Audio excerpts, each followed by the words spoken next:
Valley Chevy Dealers Sports Desk, here's Jack Burney.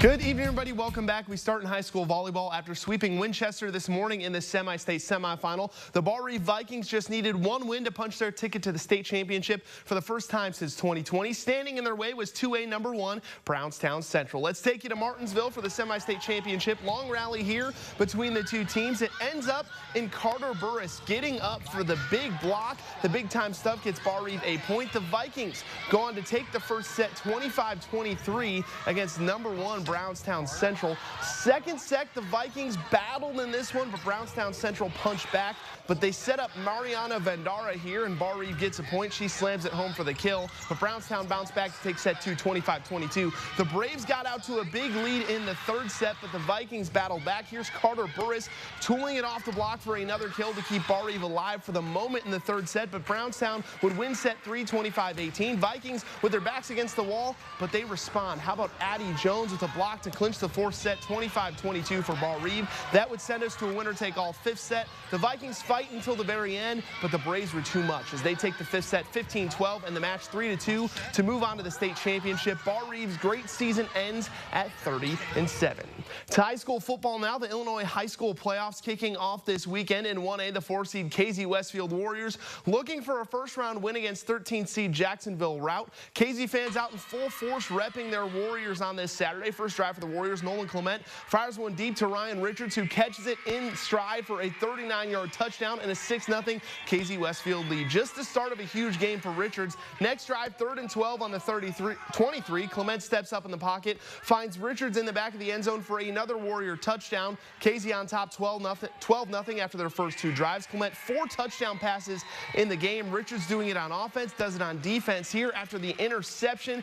He takes a huge return here. I thought it was going to be a pick 6, but he goes out of bounds inside the 20-yard line. Luke Karras is going to punch it in for another KZ Westfield touchdown on the ensuing drive. He had 2 rushing touchdowns in the game. It was all Warriors in this one. KZ Westfield beats Jacksonville Rout 39-21 to advance to the second round of the IHSA playoffs. Also in the IHSA playoffs, the only Tigers stay unbeaten and pick up a dominant 41-14 win over Kewanee in their playoff opener. The only Tigers are a 2-seed in 4A and are now a perfect 10-0 on the season. They advance to the second round to face off with 10-seeded Normal next Saturday. To college football, the Indiana State Sycamores back at Memorial Stadium on Saturday with an opportunity to move to above 500 in conference play with a win over 15th ranked North Dakota. Second play of this game, Fighting Hawks looking for the screen pass, but Joey Shue is there for the interception. He takes it all the way back for a pick 6. The 5th defensive touchdown of the season for ISU gives them an early 7-0 lead. This one was back and forth all afternoon, tied at 21 early third quarter.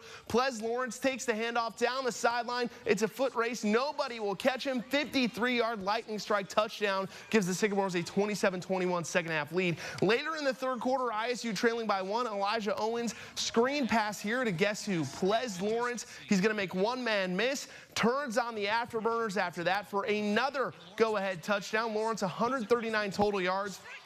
And those 2 touchdowns in the ball game. ISU would go for 2, trying to extend that 5-point lead to a 7-point lead. And check out this play call dialed up here by Kurt Mallory and offensive coordinator Mike Bath. Owens hits offensive line Jude McCoskey on a little screen pass, and the former Terre Haute South Brave runs it in for the 2-point conversion. Indiana State goes on to beat number 15 North Dakota 35-31. It's ISU's first win over a ranked opponent since the 2018 season. ISU now 4-5 on the season, 3-2 in Missouri Valley football conference play with 3 games to go. Here's Coach Mallory and Ples Lawrence after the win. Just a great win, great team victory. To put 2 halves together is really great to see. I thought we started fast, played fast, and ended fast. The drive at the end was just a great effort by everybody, and then the defense holding at the end. What a great feeling. Just going out there and fight. We've shown that we are a team that when our back's against the wall, we're going to fight. And we're going to fight to the bitter end. So just keeping that mindset, just to fight.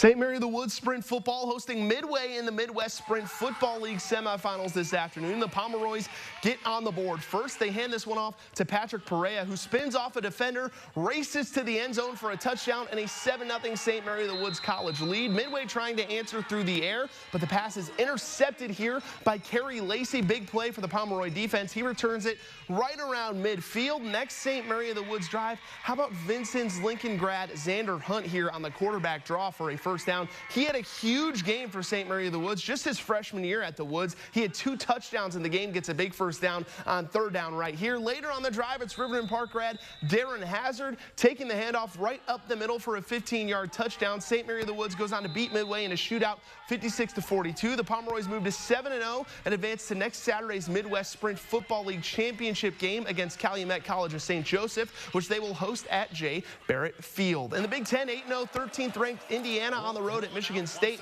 Hoosiers down 10-0 in the second, but remember, folks, these guys never daunted. Curtis Rourke hits a wide-open Zach Horton over the middle for a touchdown to make it 10-7. Later in the second, Tyson Lawton fights his way across the goal line for the score, and the lead, 14-10 IU. The Hoosiers adding to that lead once again. This time, Rourke steps up in the pocket, finds Elijah Surratt for the touchdown. The Hoosiers score 21 in the second quarter, take a 21-10 halftime lead. After going down 10-0, Indiana outscores Michigan State 47-zip. The Hoosiers beat Sparty 47-10 and improve to 9-0 for the first time in program history. And finally, let's take you to Laverne Gibson Championship Cross Country Course in Terre Haute, where the IHSAA Cross Country State Finals took place this afternoon. It was a great crowd that made its way to Laverne Gibson at noon for the girls' race. 248 runners running as individuals or as part of qualifying teams on the girls' side in the state finals. The big winner was Fort Wayne Concordia junior Mallory Weller, who crosses the line first, wins the individual state title. She finishes with a time of 17 minutes and 12 seconds to bring home the individual state championship. Your top area finisher,